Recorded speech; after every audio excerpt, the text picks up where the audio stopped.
नमस्कार, मैं हूं आपके साथ अनुष्का राय और आप देख रहे हैं खबर का सच। देश की राजधानी दिल्ली में नवरात्रि की पूजा और रामलीला का दशकों पुराना इतिहास रहा है। दिल्ली में कई इलाकों में बहुत बड़े स्तर पर नवरात्रों के मौके पर रामलीला का मंचन किया जाता है, जहां भव्य रामलीला होती है, जिसको देखने के लिए दूर दराज से लोग खिंचे चले आते हैं। यही वजह है कि यहाँ माता की पूजा और भगवान राम की लीला दोनों का ही आयोजन बड़े ही धूमधाम के साथ किया जाता है। इन आयोजनों से इस वक्त दिल्ली वासी पूरी तरह से भक्ति के रंग में रंगे हुए हैं। पिछले 9 दिनों से दिल्ली में कई सारी रामलीला कमेटियों के द्वारा रामलीला करवाई जा रही है। वहीं आज रावण दहन के बाद इसका समापन होगा। हर साल दिल्ली में कई रामलीला कमेटियों के द्वारा रामलीलाएं करवाई जाती हैं, लेकिन इस बार दिल्ली में श्री केशव रामलीला कमेटी के द्वारा एक खास रामलीला का मंच तैयार किया गया है, जिसको देखने के लिए लोग उत्साहित नजर आए। आपको बता दें कि इस रामलीला में लोगों को हर दिन संपूर्ण रामायण दिखाई गई। अक्सर देखा जाता है कि लोग रामलीला तो देखना चाहते हैं, लेकिन समय के कारण नहीं देख सकते, इसीलिए श्री केशव रामलीला कमेटी ने लोगों को हर दिन संपूर्ण रामायण दिखाई। इस मौके पर तमाम राजनीतिक पार्टियों के नेताओं ने दिल्ली के Netaji Subhash place DDA ground में हो रही रामलीला में शिरकत की। नवमी के दिन मुख्य अतिथि के तौर पर दिल्ली विधानसभा के स्पीकर रामनिवास गोयल ने भी श्री कैलाश रामलीला कमेटी के द्वारा आयोजित रामलीला में हिस्सा लिया। आपको बता दें कि श्री केशव रामलीला कमेटी के द्वारा आयोजित रामलीला में वैसे तो कई खास बातें हैं, लेकिन इस रामलीला और भी खास बनाया राम आदर्श सम्मान इस रामलीला की एक अद्भुत पहल रही, जिसके अंतर्गत राम के आदर्श पर चलने वाले 9 लोगों को चयनित कर मंच पर सम्मानित किया गया। रामलीला की दूसरी मुख्य बात, इस रामलीला के मंचन को देश की राजधानी दिल्ली में हुए G20 सम्मेलन की तर्ज पर भारत मंडपम थीम को प्रदर्शित किया गया है और इस रामलीला में कई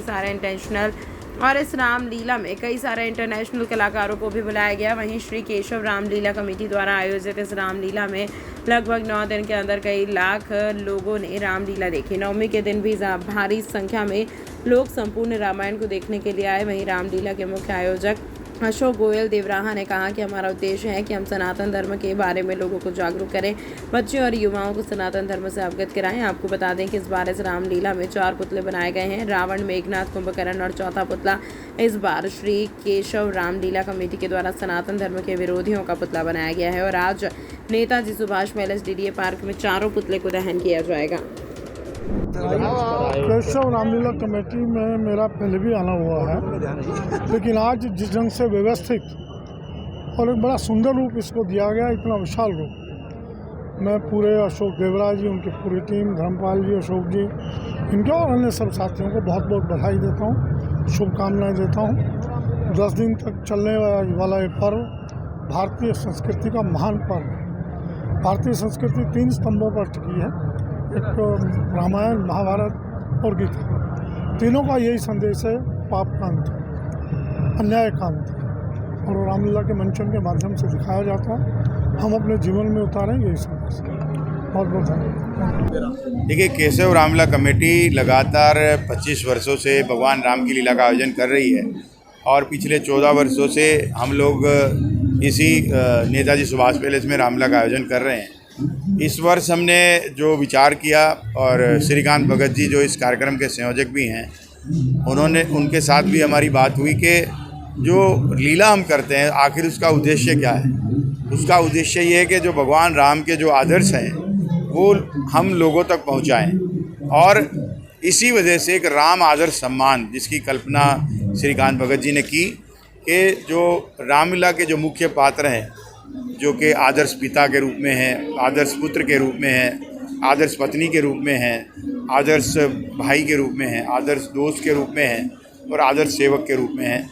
तो ये हमने विचार किया, क्यों ना ऐसे जो पात्र हैं जो रियल ज़िंदगी में हैं, जो सही मानों में जैसा कि हम लीला में देखते हैं वैसा ही अपने वास्तव ज़िंदगी में ऐसा ही वो रोल करते हैं अपने परिवार के लिए, ऐसे लोगों का चयन किया जाए और इस रामलीला के मंच से उनको सम्मानित किया जाए। और इसलिए एक जूरी का भी हमने उसमें गठन किया, और आज आपने देखा कि हमने नवमी के दिन ऐसे लोगों का सम्मान किया। मुझे इस बात की बड़ी खुशी हो रही है कि ये पहली बार इस रामलीला के मंच से हुआ, और आने वाले दिनों के अंदर हम और इसको और व्यापक स्तर पर ऐसा कार्यक्रम करेंगे। और संपूर्ण रामलीला जो हम लोग कर रहे हैं, जिसमें भगवान राम के जन्म से लेकर भगवान राम के राज्याभिषेक तक एक ही दिन में, उसमें लोगों को काफ़ी इंटरेस्ट आ रहा है।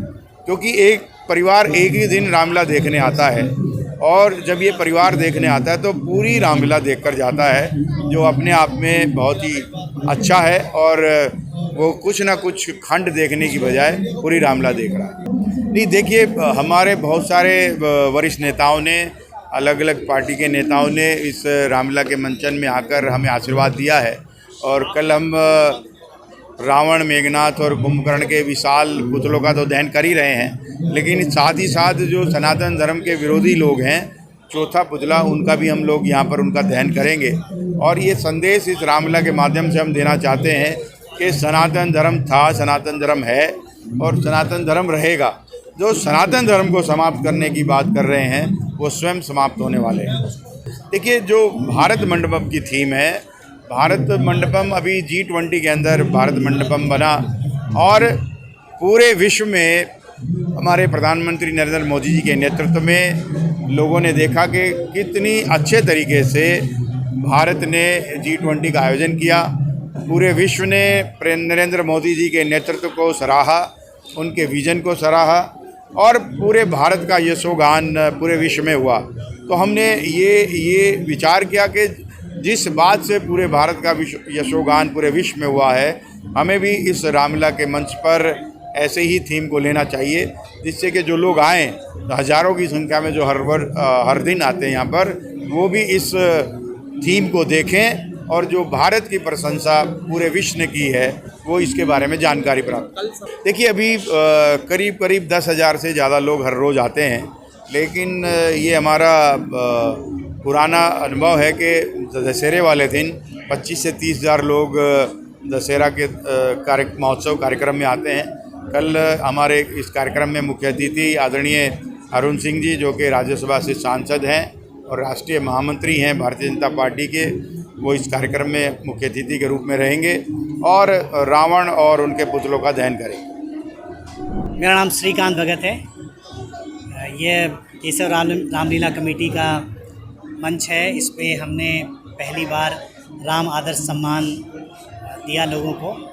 हमारा उद्देश्य राम के जीवन के आदर्शों को लोगों तक पहुंचाना है। यही रामलीला के मंचन का उद्देश्य भी है। लोग राम के जीवन से सीख प्राप्त करें, राम के जीवन के आदर्शों को आगे बढ़ाएं। नैतिक जीवन ही मानव जीवन को सबसे बेहतर बना सकता है। इसी संकल्प के साथ आज केशव रामलीला कमेटी के द्वारा राम आदर्श सम्मान दिया गया है। जी, श्री केशव रामलीला कमेटी का यह एक एक्सपेरिमेंट आप कह सकते हैं, एक प्रयोग है, और ये बहुत सफल प्रयोग रहा है। इसमें हम एक ही दिन में संपूर्ण रामलीला दिखा रहे हैं, क्योंकि परिवार दिल्ली में बहुत व्यस्त होते हैं लोग, और प्रतिदिन आकर रामलीला देख नहीं पाते। इसीलिए बच्चों को रामलीला के बारे में संपूर्ण जानकारी नहीं होती, राम के जीवन की संपूर्ण जानकारी नहीं हो पाती।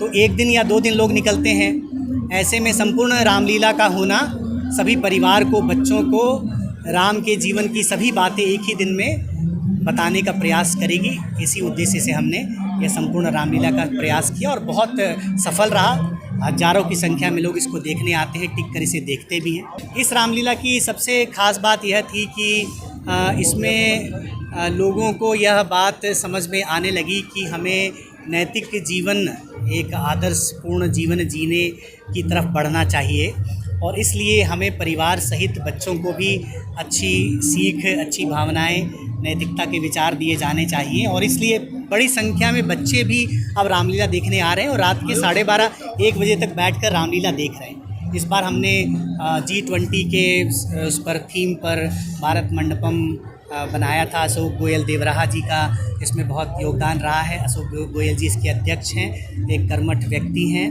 समर्पित अधिनायक हैं। वह दिन भर ग्राउंड पर रहकर सभी चीज़ों को एग्जीक्यूट कराते हैं। उनमें लीडरशिप की बहुत क्वालिटी है। सभी लोगों को 100 से ज़्यादा लोगों को सम्मानित करना और हज़ारों लोगों के साथ इंटरेक्ट करके इसका प्रबंधन करना, इस रामलीला का संपूर्ण श्रेय अशोक गोयल देवराहा जी को जाता है। तमाम महत्वपूर्ण खबरों के लिए देखते रहिए खबर का सच।